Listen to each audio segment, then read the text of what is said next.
আমরা তো বারবার বলি বুবু আইবা তুমি আইবা গো, সেই দিন আইসা বুবু ক্ষমতা পাইবা না। ও বুবু আইবা তুমি আইবা গো, সেই দিন আইসা বুবু চিয়ার পাইবা না। খোঁজ নাই বুবু কাদের কাকার, অবস্থা খারাপ দরবেশ বাবার, হাউন আঙ্কেল এখন সামনেও আসে না। নেতা কর্মী সব জেলের ভিতর, আমি আসি ডরের ওপর, কখন জানি আসে গ্রেপ্তারি পরোয়ানা। বুবু আইবা তুমি আইবা গো, সেই দিন আইসা বুবু চিয়ার পাইবা না। ক্ষমতার চেয়ারে থাকা সহজ, কথা কন, কিন্তু ওই চেয়ার থেকে একবার নামে গেলে ওই চেয়ারে ওঠা। দেখেন ক্ষমতার চেয়ার থেকে পালিয়ে গেছে, পালিয়ে গেছে। আছে বুবু, আছে বুবু নাই। মাঝে মাঝে অনেকে স্লোগান দেয় বুবু আবার আসছি, বাংলাদেশ আসছি। বরিশাল্লাহ কি স্লোগান আসিচ্ছে বলে। আচ্ছা যারা পালিয়ে যায় এরা আসে, কথা কম। উনি কি ইচ্ছে করে পালাইছে? পালাইতে বাধ্য হয়েছে, কথা বলেন না কেন? তবে হ্যাঁ মাঝে মাঝে অনেকে বলে হুজুর উনি আবার আসবে, আসতেছে। আমরা বলতেছি শোনেন, মেয়ে মানুষ কতদিন আর বাইরে থাকে, দেশের মেয়ে দেশে ফেরত আসুক, এটা আমরা চাই। বিধবা মানুষ মায়াও লাগে, কথা কর। হ্যাঁ আসুক, এ দেশে আসুক, কথা কয় না কেন? কিসে হ্যাঁ আসবে। তারপরে আমরা বারবার বলে আসতেছে, কথা কর না কেন? উনি আবার মাঝে মাঝে ফোন দিয়া কিছু বিশ্বাস ফিরানোর চেষ্টা করে যে আমি দেশের খুব কাছে আছি, একে যখন তখন ঢুকে পড়তে পারি। মানে এমন ভাব দেখা মনে হয় মঙ্গলবারে আসছে, হ্যাঁ এরকম একটা ভাবসাব না, কিন্তু আসে না। আমরা আগামীতে সিদ্ধান্ত নেব, আর যাই হোক কোন নারীকে এই দেশের প্রধানমন্ত্রী বানাবো না। আগামীতে এই দেশের প্রধানমন্ত্রী হবে পুরুষ। কারা কারা চান হাত তুলে দেখান। ইল্লাহে তাকবীর। হ্যাঁ যেই দলেরই হোক পুরুষ হবে নেতা। হ্যাঁ এই জায়গায় বিএনপির ভাইয়েরা আছেন, রাগ করতেছেন না।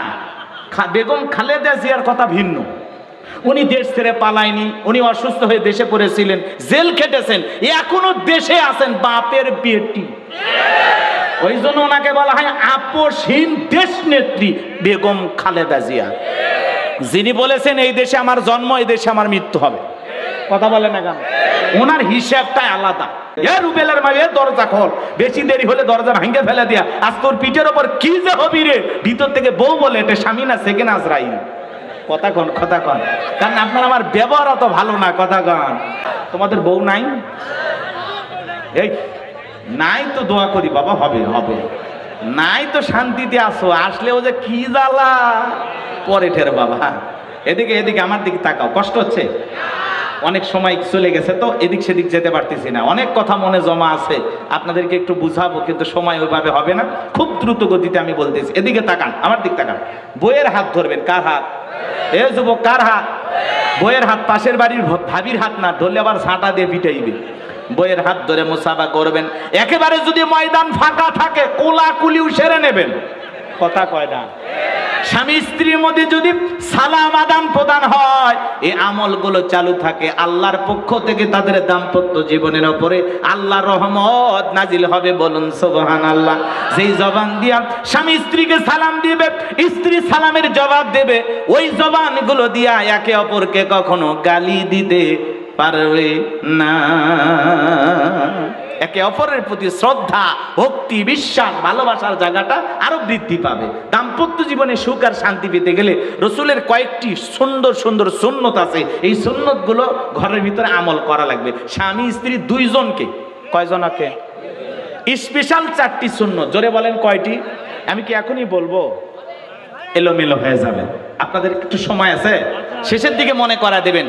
দাম্পত্য জীবনে সুখ আর শান্তি পেতে চাইলে, স্বামী স্ত্রী ভালো থাকতে গেলে 4টি সুন্নত। জোরে বলেন কয়টি? কারা কারা শুনবেন একটু হাত তোলেন তো আরেকবার দেখি। লিল্লাহি তাকবীর। হাত নামান আমার ভাইয়েরা। আমি যে কথা বলতে চাচ্ছিলাম, আম্মা জান আয়েশা ডেকে বলেন, নবীজি সালাম দিয়ে যখন ঘরের ভিতরে প্রবেশ করলেন, নবীজির চেহারার আলোতে সুইটা কই পড়ে আছে আমি পরিষ্কার দেখতে পেয়েছি। বলুন সুবহানাল্লাহ। আপনার আমার নবী কতটা সুন্দর ছিলেন জানেন? কেমন দামি নবী পাইছি, নবীর সম্মান মর্যাদা কত। এক জায়গায় যা বললাম, ভাই বলেন তো আমাদের নবীর নাম কি? বলে হুজুর আব্দুল কাদের জেলানী। পীর সাহেবের নাম মুখস্থ আছে কপাল পরে, নবীর নামটা বলতে পারে না। নবীজি যখন হেঁটে যেতেন, আসমানের এক খণ্ড মেঘ এসে নবীকে ছায়া প্রদান করতেন। নবীজি যেই পথ দিয়ে হেঁটে যাইতেন সুগন্ধি পাওয়া যাইতো। নবীজি ওযু করলে নবীজির ওযুর পানি দিয়ে সুগন্ধি বের হইতো। নবীজি থুতু নিক্ষেপ করলে সেখান থেকে সুগন্ধি বের হইতো। নবীজি যখন ঘেমে যেতেন, আম্মা জানেরা নবীজির দেগের ঘামগুলো শিশির ভিতরে জমা রাখতেন। বিশেষ দিনে নবীজির দেগের ঘামগুলো সুগন্ধি হিসাবে তারা ব্যবহার করতেন। কেমন নবী পাইছি, যে নবী আসমানের চাঁদের দিকে ইশারা করলে চাঁদ দুই টুকরো হয়ে যায়। সুবহানাল্লাহ বলেন, একটু জোরে বলেন সুবহানাল্লাহ। ছোটবেলার একটা ঘটনা, আমেনা হালিমার কোলে যখন নবী মুহাম্মদকে তুলে দেয়, ডেকে বলে, হালিমা এই সন্তান এমন একটা সন্তান, বাবা মারা গেছে, সন্তানটাকে খেলনা কিনে দিতে পারি না, কিন্তু আমার মুহাম্মদ মুস্কি মুস্কি হাসে। আমি তাকা দেখি আমার সন্তান খেলা করতেছে, কিন্তু দুনিয়ার সাধারণ কোনো খেলনা নয়। আমার সন্তান খেলা করতেছে আসমানের তারা নিয়া, চন্দ্র নিয়া। বলুন সুবহানাল্লাহ। একটু জোরে বলেন না সুবহানাল্লাহ। কেমন নবী পাইছি বাজার, কেমন নবী পাইছি। বিশ্ব নবী মুহাম্মদ রাসূলুল্লাহ সাল্লাল্লাহু আলাইহি সাল্লাম জমিনে পা তুললেন, মাওলা পাকের আরশে আজিম, আল্লাহ রাজধানীতে পৌঁছে গেলেন। বলুন সুবহানাল্লাহ। যেই খাবার 2-3 জন মানুষ খাবে, ওই খাবারে যদি বিশ্ব নবীর হাতটা লেগে যায়, শত শত মানুষ খাবার কেউ যেমন খাবার তেমনি থাকে। যেই ছাগলের স্তনে দুধ নাই, নবীজি হাত লাগায় দিলে দুধে পরিপূর্ণ হয়ে যায়। সেই নবীর কাছে হযরত বেলাল কথা মনে আছে না নাই? বেলাল দেখে বলে, নবী গো, আপনি কালেমার দাওয়াতের ইসলামের প্রচার প্রসার করেন, দয়া করে আমার এই কালেমা পড়ে মুসলমান বানায় দেন। বিশ্ব নবী হযরত বেলালকে পড়া দিলেন, লা ইলাহা ইল্লাল্লাহু মুহাম্মাদুর রাসূলুল্লাহ সাল্লাল্লাহু আলাইহি ওয়াসাল্লাম। হযরত বেলাল কালেমা পড়ে মুসলমান হয়ে গেল। নবী আমার দিকে বলে, বেলাল ইসলামের অবস্থা ভালো না, কালেমা পড়েছো আপাতত প্রকাশ করা যাবে না। আপনারা বলেন তো বাজান, ইসলামের অবস্থা কি সব সময় ভালো থাকে? আজও তাম পৃথিবীর দিকে তাকায় দেখেন, তাম পৃথিবীর জালেম আর বেঈমানরা ঐক্যবদ্ধ হয়েছে ইসলাম আর মুসলমানকে মুছে ফেলার জন্য। আজও পৃথিবীর জমিনে অসংখ্য দেশে মুসলমানেরা মার খায়, তাম পৃথিবীর জালেম বেঈমানরা ঐক্যবদ্ধ হয়েছে ইসলাম আর মুসলমানকে মুছে ফেলবে। কিন্তু বলেন তো, ওদের ক্ষমতা আছে কি ইসলামকে বিদায় করা? ওদের কি ক্ষমতা আছে ইসলামকে বিদায় করা?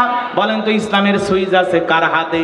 আমার আল্লাহ রাব্বুল আলামিন বলেন, ইউরিদুনা লিতুফিউ নূরাল্লাহি বিআফওয়াহিহিম আল্লাহু মুতিম্মু নূরিহি ওয়ালাউ কারিহাল কাফিরুন। সূরা সাফের 8 নম্বর আয়াতে আল্লাহ রাব্বুল আলামিন জানিয়ে দিলেন, কাফিররা চাই মুখের ফুৎকারে দ্বীনের আলোকে, ইসলামের আলোকে নিভায়া দিতে। আমার আল্লাহ ডেকে বলেন, আল্লাহু মুতিম্মু নূরিহি, এই জমিনে দ্বীনের আলোকে, ইসলামের আলোকে, কোরআনের আলোকে আমি আল্লাহ রাব্বুল আলামিন প্রতিষ্ঠিত করেই ছাড়বো। আমি আমার নূরকে উদ্ভাসিত করেই ছাড়বো। যদিও কাফির বেঈমানদের অন্তরে যত ধরনের জ্বালা যন্ত্রণা হোক না কেন, তাহলে পৃথিবীর জমিনে ইসলাম আছে, টিকে থাকবে কিয়ামত পর্যন্ত। জালেমেরা ষড়যন্ত্র করে বিদায় করতে পারবে না। মনে রাখবেন, যারা জুলুম করবে জালেমদেরকে বিদায় নিতে হবে। কথা বলেন। এদেশে যারা মুসলমানের রক্ত নিয়ে খেলা করেছিল, নিরপরাধ আলেমদেরকে ফাঁসির দড়িতে ঝুলিয়েছিল, মিথ্যা মামলা হামলা দিয়া এদেশের হাজার হাজার মানুষকে মামলা দিয়া, জীবনে কোনোদিন একটা গাড়িতে ঢেল মারে নাই, গাড়ি পোড়ানোর মামলা দিয়েছিল, যারা এই দেশের ঘর থেকে হাজার হাজার মানুষকে জেলখানায় বন্দী করেছিল। বলেন তো বাজান, যারা শাপলা চত্বরে আলেমদেরকে, হাফেজদেরকে হত্যা করেছিল, ছাত্র আন্দোলনের সময় নিষ্পাপ শিশু থেকে বৃদ্ধ পর্যন্ত প্রায় 2000-এর বেশি মানুষকে যারা হত্যা করেছিল, আজকে কি তারা ক্ষমতার চেয়ারে আছে? তার মানে কি বুঝলেন? জালেমদের জুলুম যখন বেড়ে যায়, পতন তখন নিকটে চলে আসে। কথা বলে ক্ষমতার চেয়ার রেখে পালিয়ে গেছে, এগুলো বললে অনেকে আবার বলে হুজুর 1 বছর আগে পুরাতন পেশাল পায়রা লাভ কি? মাঝে মাঝে নাড়া না দিলে আপনারা ভুলে যাবেন, কারণ আমরা বাঙালি, ভুলে যাওয়ার স্বভাব আমাদের বেশি। মাঝে মাঝে নাড়া দেওয়া লাগবে। মুখ দিয়ে বলেছিল পালাবো না, হারাবো না, পালায় যায় নাই। কোরআনের ফাঁকি আল্লামা সাইদি হুজুর বলেছিল 12 কোটিতে গাছের গোড়া নাড়া দিবে, মামু বাড়ি দিল্লি গিয়ে পড়বা। কি বলেন, মিলে যায় নাই? সত্যি ভারতে গেছে। আমাদেরকে বলা হয় পাকিস্তানের রাজাকার, আমরা নাকি পাকিস্তানপন্থী। যাদেরকে পাকিস্তানের রাজাকার, পাকিস্তানের দালাল বলা হয়, এরা কেউ পাকিস্তানে যায় নাই। যারা ভারতের দালাল, ভারতের গোলাম, ওরা ঠিকই ভারতে গেছে। বলেন এরকম পুলিশ সুপার দরকার আছে না নাই? আল্লাহ যেন উনি যে কথাগুলো বলেছেন আমাদেরকে এবং ওনাকেও আল্লাহ আমল করা তৌফিক দান করে। সকলে বলুন আমিন। ধন্যবাদ জনাব আব্দুল ওহাব, পুলিশ সুপার জয়পুরহাট। ওনার গ্রামের বাড়ি, নিজ জেলা হলো হবিগঞ্জ। হবিগঞ্জ, সিলেট, মৌলভীবাজার ওই এলাকার মানুষ সহজ সরল, আল্লাহওয়ালা, তাদের মন অনেক ভালো। কথা বলেন না কেন?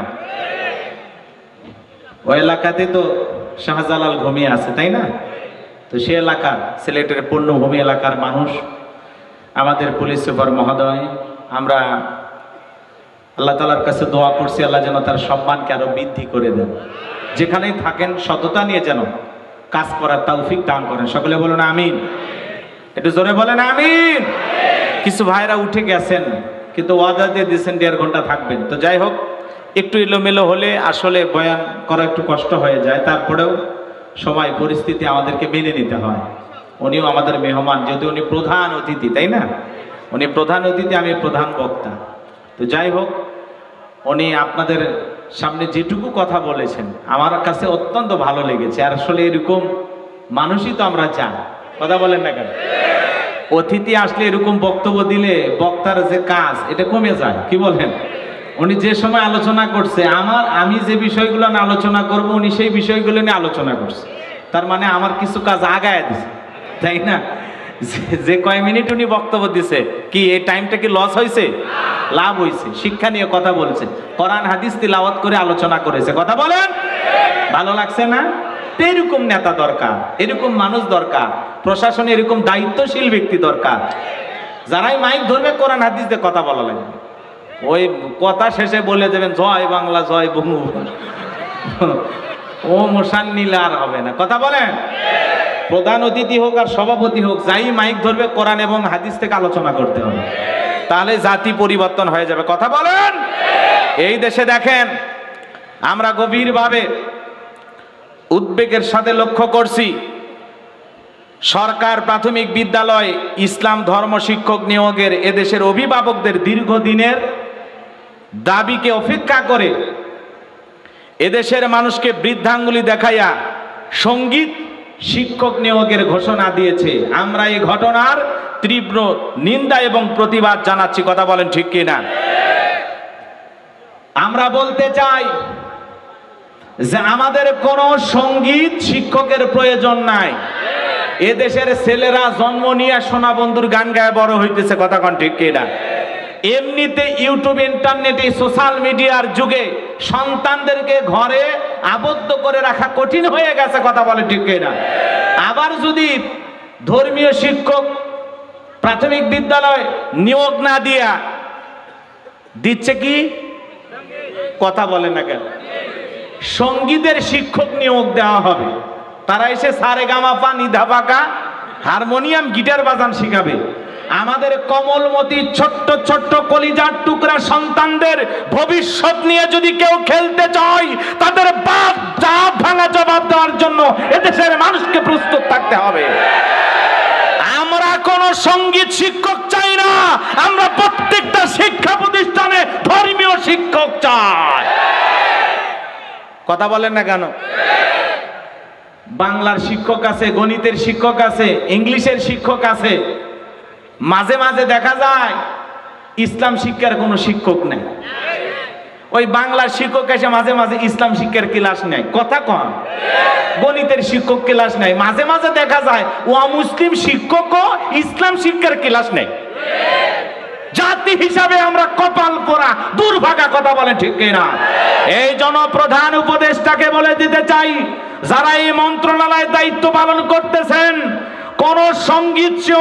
কোন সঙ্গীত শিক্ষক নিয়োগ দেওয়া যাবে না, পারলে ধর্মীয় শিক্ষক নিয়োগ দেন, কথা বলে ঠিক কিনা? এটা আমাদের দাবি। আর সঙ্গীতের প্রতি এত টান কেন? এর আগে যে সরকার ছিল তারা সাহস পাইল না। প্রধান উপদেষ্টা যিনি আছেন ওনার মেয়েও একজন শিল্পী, এ কথা কয় না গো।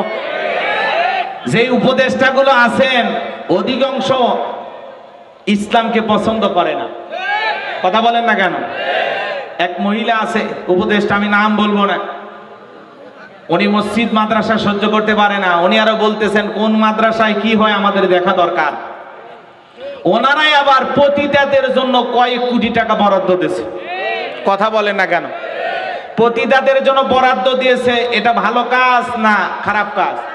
তবে হ্যাঁ, যদি কোনো পতিতাকে আবাসন করে দেয়, তার জীবন পরিবর্তন করে দেওয়ার জন্য, এই অশ্লীল পথ, গুনাহের পথ, পাপের পথ থেকে ফিরে আসার জন্য যদি কিছু টাকা দিয়ে তার জীবনটাকে সুন্দরভাবে পরিচালনা করার জন্য দেওয়া হয়, তাহলে আমরা খুশি আনন্দিত।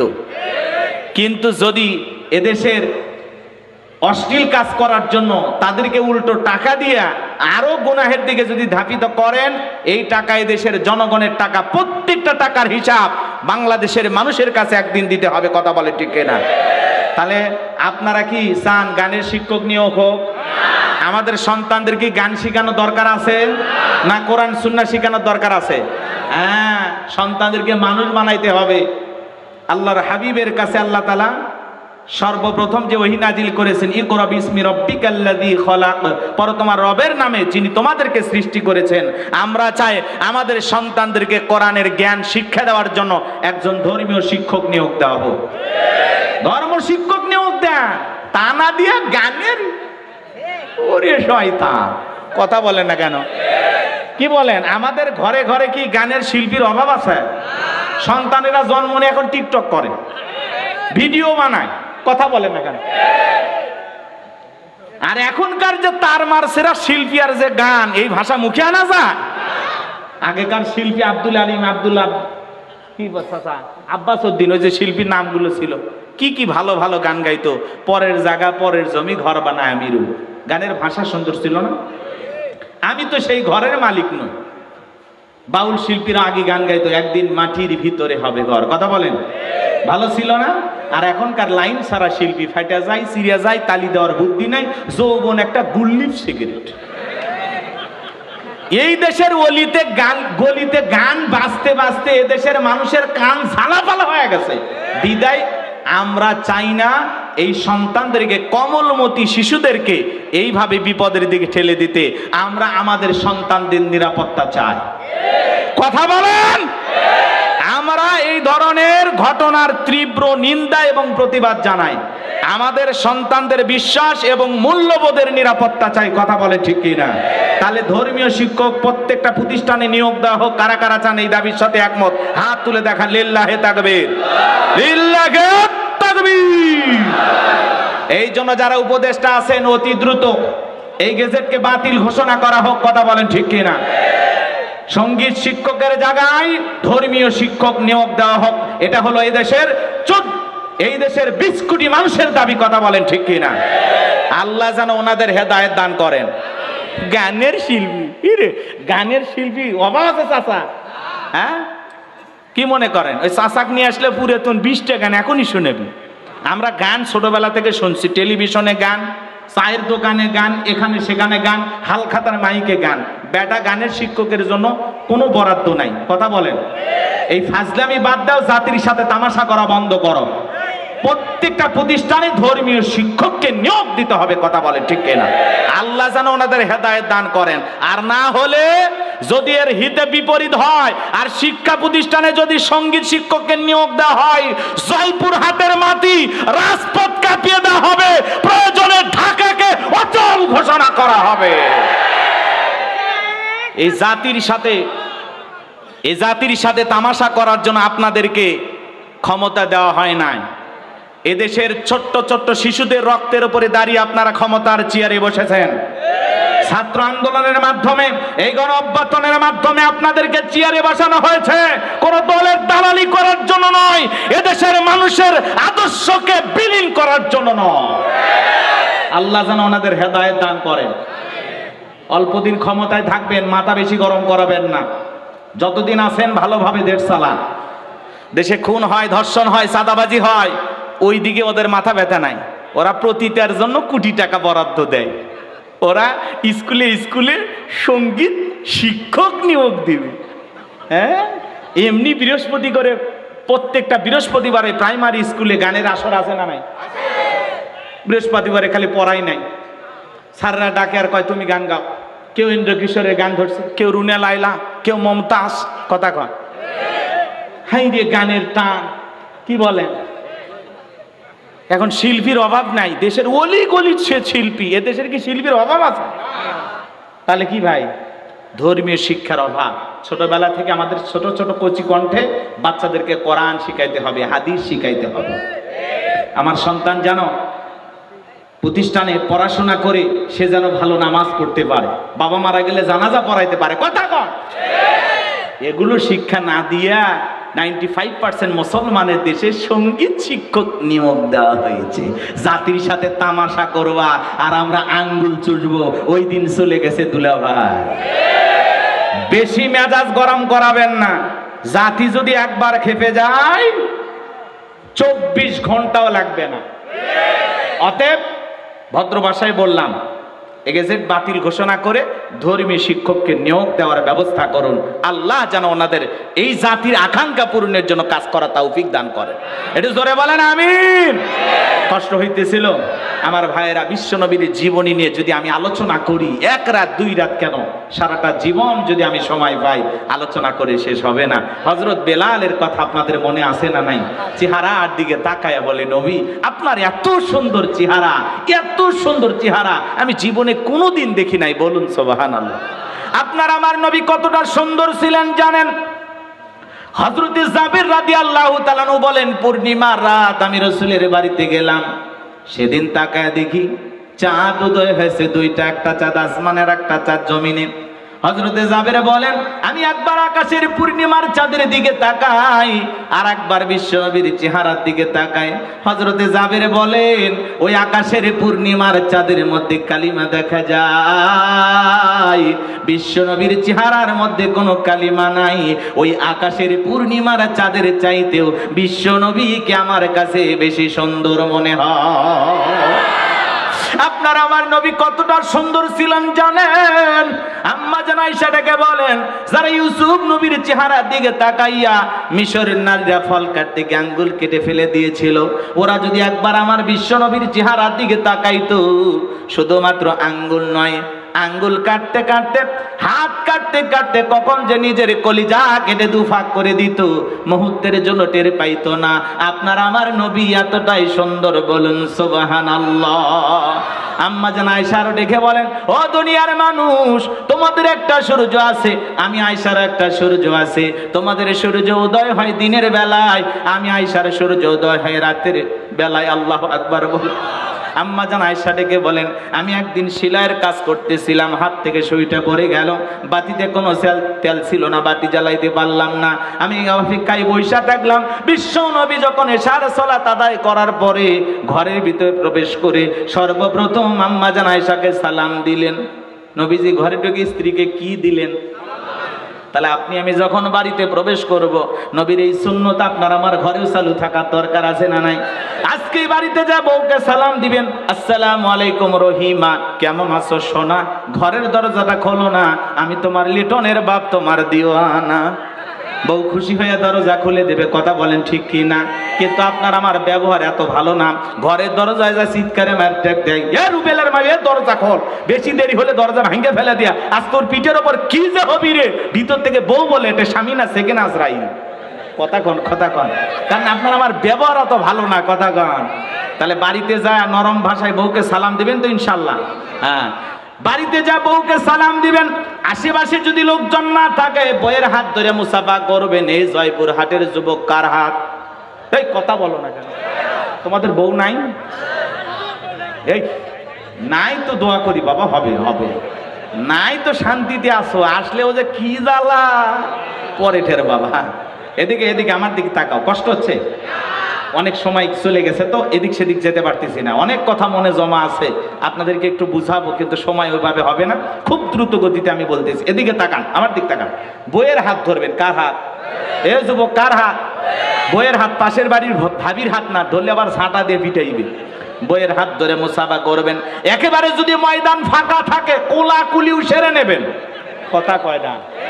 স্বামী স্ত্রীর মধ্যে যদি সালাম আদান প্রদান হয়, এই আমলগুলো চালু থাকে, আল্লাহর পক্ষ থেকে তাদের দাম্পত্য জীবনের উপরে আল্লাহর রহমত নাজিল হবে। বলুন সুবহানাল্লাহ। যেই জবান দিয়া স্বামী স্ত্রীকে সালাম দিবে, স্ত্রী সালামের জবাব দেবে, ওই জবানগুলো দিয়া একে অপরকে কখনো গালি দিতে পারবে না। একে অপরের প্রতি শ্রদ্ধা, ভক্তি, বিশ্বাস, ভালোবাসার জায়গাটা আরো বৃদ্ধি পাবে। দাম্পত্য জীবনে সুখ আর শান্তি পেতে গেলে রসুলের কয়েকটি সুন্দর সুন্দর সুন্নত আছে, এই সুন্নতগুলো ঘরের ভিতরে আমল করা লাগবে। স্বামী স্ত্রী দুইজনকে, কয়জনকে? স্পেশাল 4টি সুন্নত। জোরে বলেন কয়টি? আমি কি এখনই বলবো? এলোমেলো হয়ে যাবে। আপনাদের একটু সময় আছে, শেষের দিকে মনে করা দেবেন। দাম্পত্য জীবনে সুখ আর শান্তি পেতে চাইলে, স্বামী স্ত্রী ভালো থাকতে গেলে 4টি সুন্নত। জোরে বলেন কয়টি? কারা কারা শুনবেন একটু হাত তোলেন তো আরেকবার দেখি। লিল্লাহি তাকবীর। হাত নামান আমার ভাইয়েরা। আমি যে কথা বলতে চাচ্ছিলাম, আম্মা জান আয়েশা ডেকে বলেন, নবীজি সালাম দিয়ে যখন ঘরের ভিতরে প্রবেশ করলেন, নবীজির চেহারার আলোতে সুইটা কই পড়ে আছে আমি পরিষ্কার দেখতে পেয়েছি। বলুন সুবহানাল্লাহ। আপনার আমার নবী কতটা সুন্দর ছিলেন জানেন? কেমন দামি নবী পাইছি, নবীর সম্মান মর্যাদা কত। এক জায়গায় যা বললাম, ভাই বলেন তো আমাদের নবীর নাম কি? বলে হুজুর আব্দুল কাদের জেলানি। পীর সাহেবের নাম মুখস্থ আছে, কপাল পরে নবীর নামটা বলতে পারে না। নবীজি যখন হেঁটে যেতেন, আসমানের এক খণ্ড মেঘ এসে নবীকে ছায়া প্রদান করতেন। নবীজি যেই পথ দিয়ে হেঁটে যাইতেন, সুগন্ধি পাওয়া যাইত। নবীজি ওযু করলে নবীজির ওযুর পানি দিয়ে সুগন্ধি বের হইতো।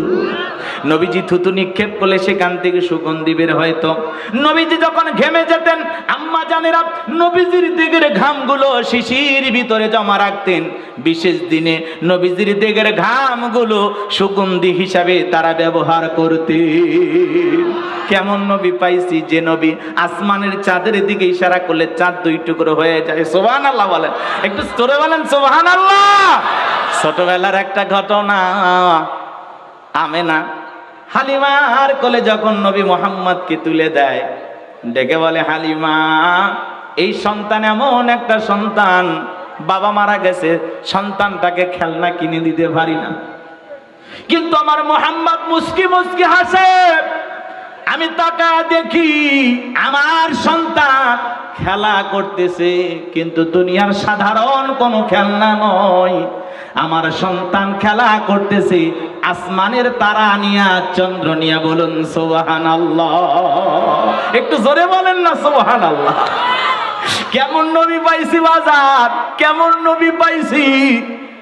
বিশ্ব নবী মুহাম্মদ রাসূলুল্লাহ সাল্লাল্লাহু আলাইহি সাল্লাম জমিনে পা তুললেন, মাওলা পাকের আরশে আজিম, আল্লাহ রাজধানীতে পৌঁছে গেলেন। বলুন সুবহানাল্লাহ।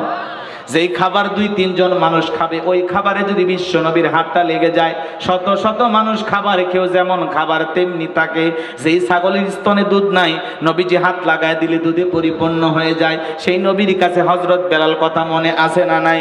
বেলাল দেখে বলে, নবী গো, আপনি কালেমার দাওয়াতের ইসলামের প্রচার প্রসার করেন, দয়া করে আমার এই কালেমা পড়ে মুসলমান বানায় দেন। বিশ্ব নবী হযরত বেলালকে পড়া দিলেন, লা ইলাহা ইল্লাল্লাহু মুহাম্মাদুর রাসূলুল্লাহ সাল্লাল্লাহু আলাইহি ওয়াসাল্লাম। হযরত বেলাল কালেমা পড়ে মুসলমান হয়ে গেল। নবী আমার দিকে বলে, বেলাল, ইসলামের অবস্থা ভালো না, কালেমা পড়েছো আপাতত প্রকাশ করা যাবে না। আপনারা বলেন তো বাজান, ইসলামের অবস্থা কি সব সময় ভালো থাকে? আজও তাম পৃথিবীর দিকে তাকায় দেখেন, তাম পৃথিবীর জালেম আর বেঈমানের ঐক্যবদ্ধ হয়েছে ইসলাম আর মুসলমানকে মুছে ফেলার জন্য। আজও ফিলিস্তিনের জমিনে জালেমেরা মুসলমানের রক্ত নিয়ে খেলা করে, কাশ্মীরে মুসলমানদেরকে হত্যা করে, আজও চীনের উইঘুরে মুসলমানদেরকে নিয়ে যাওয়া উলঙ্গ করে করাত দিয়ে চিরে দুই টুকরো করা হয়, মুসলমানকে উলঙ্গ করে পিস্তলের গুলি দিয়ে বিদায় করে দেওয়া হয়।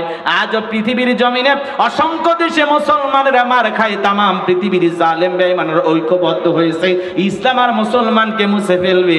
কিন্তু বলেন তো, ওদের ক্ষমতা আছে কি ইসলামকে বিদায় করা? ওদের কি ক্ষমতা আছে ইসলামকে বিদায় করা? বলেন তো, ইসলামের সুইচ আছে কার হাতে? আমার আল্লাহ রাব্বুল আলামিন বলেন, ইউরিদুনা লিতুফিউ নূরাল্লাহি বিআফওয়াহিহিম আল্লাহু মুতিম্মু নূরিহি ওয়ালাউ কারিহাল কাফিরুন। সূরা সাফের ৮ নম্বর আয়াতে আল্লাহ রাব্বুল আলামিন জানিয়ে দিলেন, কাফিররা চায় মুখের ফুৎকারে দ্বীনের আলোকে, ইসলামের আলোকে নিভায়া দিতে। আমার আল্লাহ ডেকে বলেন, আল্লাহু মুতিম্মু নূরিহি, এই জমিনে দ্বীনের আলোকে, ইসলামের আলোকে, কোরআনের আলোকে আমি আল্লাহ রাব্বুল আলামিন প্রতিষ্ঠিত করেই ছাড়বো, আমি আমার নূরকে উদ্ভাসিত করেই ছাড়বো। যদিও কাফির বেঈমানদের অন্তরে যত ধরনের জ্বালা যন্ত্রণা হোক না কেন, তাহলে পৃথিবীর জমিনে ইসলাম আছে, টিকে থাকবে কিয়ামত পর্যন্ত। জালেমেরা ষড়যন্ত্র করে বিদায় করতে পারবে না। মনে রাখবেন, যারা জুলুম করবে জালেমদেরকে বিদায় নিতে হবে। কথা বলেন। এদেশে যারা মুসলমানের রক্ত নিয়ে খেলা করেছিল, নিরপরাধ আলেমদেরকে ফাঁসির দড়িতে ঝুলিয়েছিল, মিথ্যা মামলা হামলা দিয়া এদেশের হাজার হাজার মানুষকে মামলা দিয়া, জীবনে কোনোদিন একটা গাড়িতে ঢেল মারে নাই, গাড়ি পোড়ানোর মামলা দিয়েছিল, যারা এই দেশের ঘর থেকে হাজার হাজার মানুষকে জেলখানায় বন্দী করেছিল। বলেন তো বাজান, যারা শাপলা চত্বরে আলেমদেরকে, হাফেজদেরকে হত্যা করেছিল, ছাত্র আন্দোলনের সময় নিষ্পাপ শিশু থেকে বৃদ্ধ পর্যন্ত প্রায় ২০০০-এর বেশি মানুষকে যারা হত্যা করেছিল, আজকে কি তারা ক্ষমতার চেয়ারে আছে? তার মানে কি বুঝলেন? জালেমদের জুলুম যখন বেড়ে যায়, পতন তখন নিকটে চলে আসে। কথা বলে। ক্ষমতার চেয়ার রেখে পালে গেছে, এগুলো বললে অনেকে আবার বলে, হুজুর ১ বছর আগে পুরাতন পেশাল পায়রা লাভ কি? মাঝে মাঝে নাড়া না দিলে আপনারা ভুলে যাবেন, কারণ আমরা বাঙালি, ভুলে যাওয়ার স্বভাব আমাদের বেশি। মাঝে মাঝে নাড়া দেওয়া লাগবে। মুখ দিয়ে বলেছিল পালাবো না, হারাবো না, পালায় যায় নাই। কোরআনের ফাঁকি আল্লামা সাইদি হুজুর বলেছিল ১২ কোটিতে গাছের গোড়া নাড়া দিবে, মামু বাড়ি দিল্লি গিয়ে পড়বা। কি বলেন, মিলে যায় নাই? সত্যি ভারতে গেছে। আমাদেরকে বলা হয় পাকিস্তানের রাজাকার, আমরা নাকি পাকিস্তানপন্থী। যাদেরকে পাকিস্তানের রাজাকার, পাকিস্তানের দালাল বলা হয়, এরা কেউ পাকিস্তানে যায় নাই। যারা ভারতের দালাল, ভারতের গোলাম, ওরা ঠিকই ভারতে গেছে। দেখেন, ক্ষমতার চেয়ার থেকে পালিয়ে গেছে, পালিয়ে গেছে। আছে বুবু? আছে বুবু? নাই। মাঝে মাঝে অনেকে স্লোগান দেয়, বুবু আবার আসছে, বাংলাদেশ আসছে। বরিশালা কি স্লোগান আসছে বলে। আচ্ছা, যারা পালিয়ে যায় এরা আসে? কথা কম। উনি কি ইচ্ছে করে পালাইছে? পালাইতে বাধ্য হয়েছে। কথা বলেন না কেন? তবে হ্যাঁ, মাঝে মাঝে অনেকে বলে, হুজুর উনি আবার আসবে, আসতেছে। আমরা বলতেছি, শোনেন, মেয়ে মানুষ কতদিন আর বাইরে থাকে? দেশের মেয়ে দেশে ফেরত আসুক, এটা আমরা চাই। বিধবা মানুষ, মায়াও লাগে। কথা কয়? হ্যাঁ, আসুক, এ দেশে আসুক। কথা কয় না কেন? কিসে? হ্যাঁ, আসবে। তারপরে আমরা বারবার বলে আসতেছি। কথা কর না কেন? উনি আবার মাঝে মাঝে ফোন দিয়া কিছু বিশ্বাস ফিরানোর চেষ্টা করে যে আমি দেশের খুব কাছে আছি, যখন তখন ঢুকে পড়তে পারি। মানে এমন ভাব দেখা মনে হয় মঙ্গলবারে আসছে। হ্যাঁ, এরকম একটা ভাবসাব না, কিন্তু আসে না। আমরা তো বারবার বলি, বুবু আইবা তুমি আইবা গো, সেই দিন আইসা বুবু ক্ষমতা পাইবা না। ও বুবু আইবা, তুমি আইবা গো, সেই দিন আইসা বুবু চেয়ার পাইবা না। খোঁজ নাই বুবু কাদের কাকার, অবস্থা খারাপ দরবেশ বাবার, হাউন আঙ্কেল এখন সামনেও আসে না। নেতা কর্মী সব জেলের ভিতর, আমি আসি ডরের ওপর, কখন জানি আসে গ্রেপ্তারি পরোয়ানা। বুবু আইবা, তুমি আইবা গো, সেই দিন আইসা বুবু চেয়ার পাইবা না। ক্ষমতার চেয়ারে থাকা সহজ, কথা কন, কিন্তু ওই চেয়ার থেকে একবার নামে গেলে ওই চেয়ারে ওঠা। আর আমরা আগামীতে সিদ্ধান্ত নেব, আর যাই হোক কোন নারীকে এই দেশের প্রধানমন্ত্রী বানাবো না। আগামীতে এই দেশের প্রধানমন্ত্রী হবে পুরুষ। কারা কারা চান হাত তুলে দেখান। ইল্লাহে তাকবীর। হ্যাঁ, যেই দলেরই হোক পুরুষ হবে নেতা। হ্যাঁ, এই জায়গায় বিএনপির ভাইয়েরা আছেন, রাগ করতেছেন না। বেগম খালেদা জিয়ার কথা ভিন্ন। উনি দেশ ছেড়ে পালায়নি, উনি অসুস্থ হয়ে দেশে পড়েছিলেন, জেল খেটেছেন, এখনো দেশে আছেন, বাপের বেটি। ওই জন্য ওনাকে বলা হয় আপসহীন দেশ নেত্রী বেগম খালেদা জিয়া, যিনি বলেছেন এই দেশে আমার জন্ম, এই দেশে আমার মৃত্যু হবে। কথা বলে না কেন? ওনার হিসাবটা আলাদা। উনি